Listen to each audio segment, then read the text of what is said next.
This is Breaking the News Plus. I'm Janice Shortle. We need to talk about the state of journalism in this country tonight because recent events have been hard to keep up with. To join me for this conversation, we invited Scott Libin from the University of Minnesota. He's a journalism professor. In addition to that, he's been on the front lines of journalism, a journalist himself, and has been one calling the shots at WCCO TV for some time in years past. Scott, thanks for joining us today. Thank you for inviting me. So, Scott, let's just jump in the pool here, the pool of hot water that is 60 Minutes and CBS News. Your reaction to the firing of Scott Pelley, longtime correspondent for 60 Minutes, a stalwart of CBS News. What do you make of his firing and what's going on at 60 Minutes?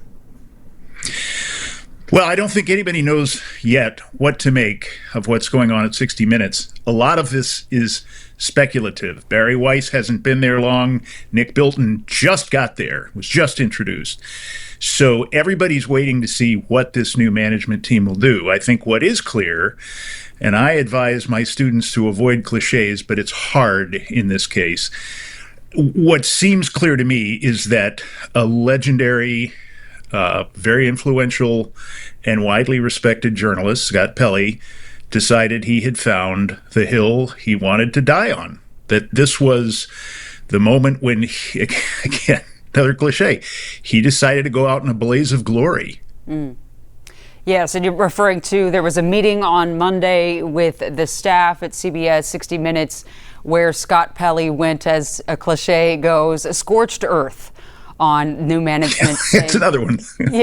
Saying he questioned their leadership, questioned their commitment to truth in journalism. And some could argue, well, Mr. Pelley, that was a bridge too far to go to your bosses and allege things like that.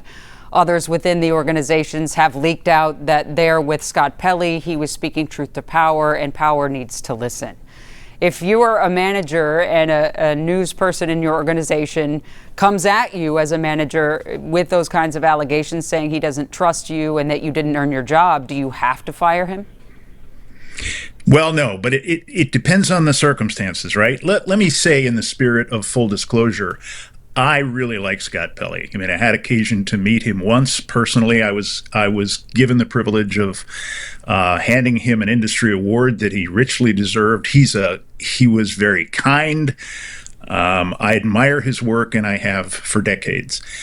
I would not say that what he did in Monday's staff meeting was a great example of managing your boss, of managing up, right?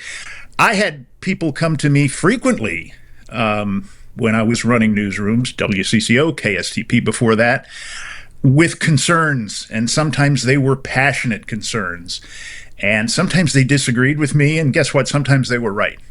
But if they came to me privately, behind closed doors, that's one thing. Or if, as in this case, if we are to believe what's been reported, if I went to somebody and said, hey, I'm new here, but before I meet the staff, I'd like to talk to you. You're an opinion leader. You're an established force in this newsroom. And if you declined and waited until my first staff meeting when I was introduced and then launched, as Scott Pelley did, that would challenge, I think, and try any new newsroom leader.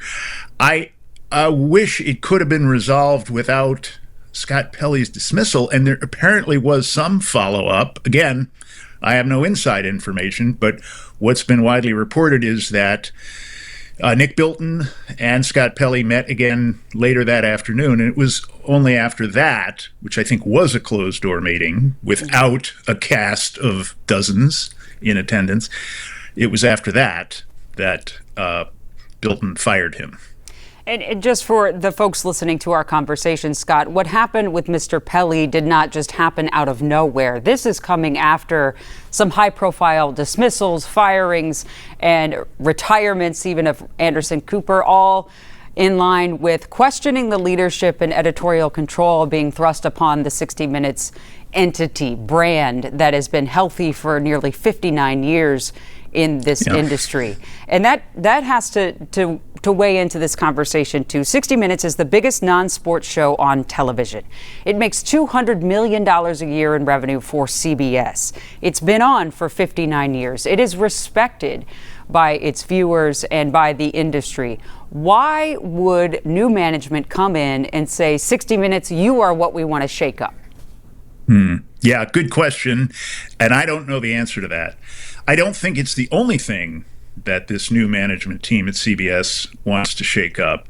I've been watching, look, like a lot of journalists, I have profound questions about some of the decisions that have been made in terms of staffing. You alluded to some of the most recent ones, the departures just last week. But I've also been watching very closely to see what actually comes off the screen, to see if these changes manifest in the actual content that CBS News produces and broadcasts. And I have to say, as somebody who's been watching 60 Minutes for many of those decades, I don't see it yet. There was, that is to say, I don't see any damage yet, any diminishing yet of CBS's or 60 Minutes specifically aggressive enterprise reporting, investigative reporting. There was this one notorious case several months back where Barry Weiss reportedly intervened in what, by all accounts, was clumsy fashion and had a story held at almost the 11th hour. And that story, which was an investigation into this prison in El Salvador to which the Trump administration had been deporting people, that story did eventually air, but several weeks later, and there were great concerns about how she handled that.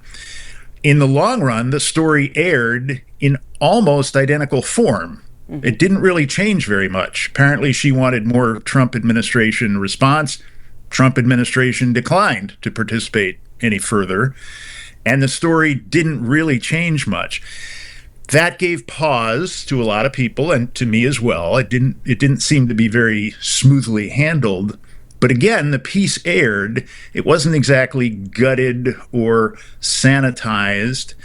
And I've been watching to see, if we could detect some sort of backing down.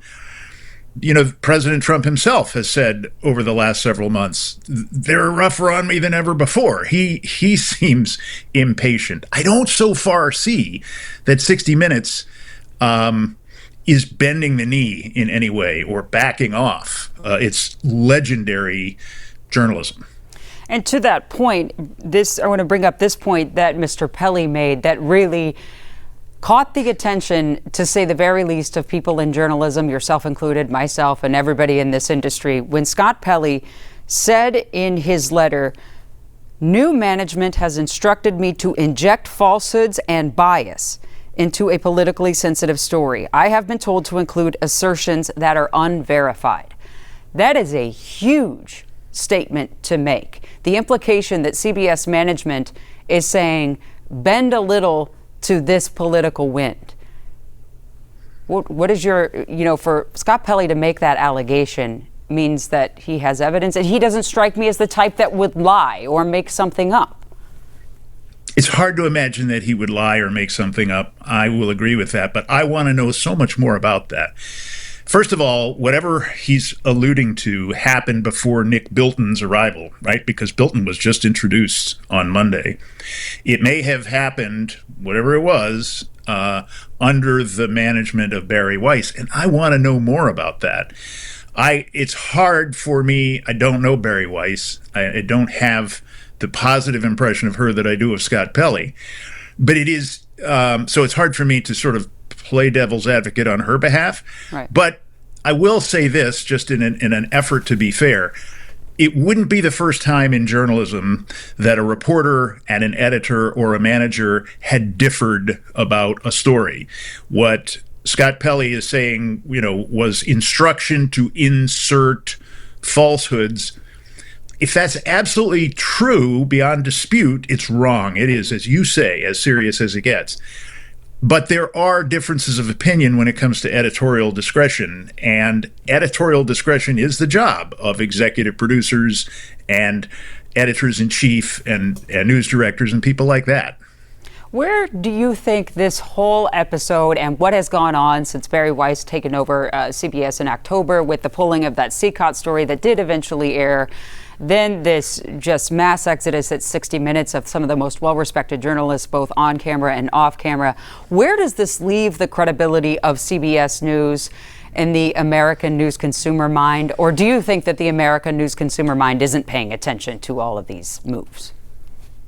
Well, I know I don't have a normal relationship with news, and you probably feel the same way, right? We care probably more about this than most people, but I think people do care, especially when the focus is a legendary franchise like 60 Minutes. You said it earlier. It may be the most successful television news program in history. It certainly is the most enduring, and I think it's important. I do think this will catch the attention of more people than might pay attention to some of the insider baseball issues that some of us like to sit around and debate. The stakes are high. We take for granted, I think, in this country, the benefits of an independent, unfettered media, news media. And we've never really, not in centuries anyway, lived without one. And I hope we aren't about to find out what that's like.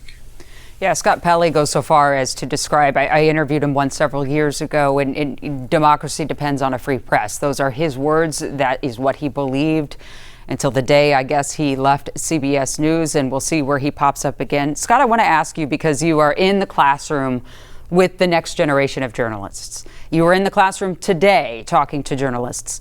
When they look at the landscape of news media in this country at somewhat of an existential crisis, I mean, we saw what happened at the Star Tribune overnight with layoffs there. What are they seeing? Are they hopeful that there is a job to go to? What's their reaction to all of this tumult in journalism? A great deal of uncertainty, I think almost as much as those of us who've been in the business for years. I'm sorry to say, in some cases, we see fewer students majoring in journalism because their parents, don't want them going into a field that is so fraught with profound change and fear of the future. I'm happy that some of them do it, and some of their parents encourage them to do it. They don't have the basis of comparison that we do. 60 Minutes doesn't hold the place in their hearts that it probably does for you and me. And yet they're baffled by this. They're smart, they're attentive. They wouldn't be taking journalism courses if they didn't think this mattered. But I don't have the answers for them yet. I have the privilege of just kind of convening conversations. And yes, this morning we had more to talk about than I knew we would. Even after the Pelley bombshell, I woke up to see that the Star Tribune is talking about moving to a nonprofit model. I've seen that before, but not often, and not here. And we talked about that too. On the one hand, it's wonderful to have such fresh, rich content to go over with these smart, motivated young people on the cusp of their career. On the other hand, I wish I had better answers for them in some cases. Yeah, well, as you know, there's a phrase in this business that we use a lot. It's called stay tuned, because we don't have all the answers right now. And I hope people will. I certainly will. Yeah, I absolutely hope that as well. Scott Libin, thank you for joining me tonight on Breaking the News Plus. I've enjoyed our conversation. Thank you, Jana. Absolutely. That's all for Breaking the News Plus on this Wednesday night. We'll see you again next time. Take care.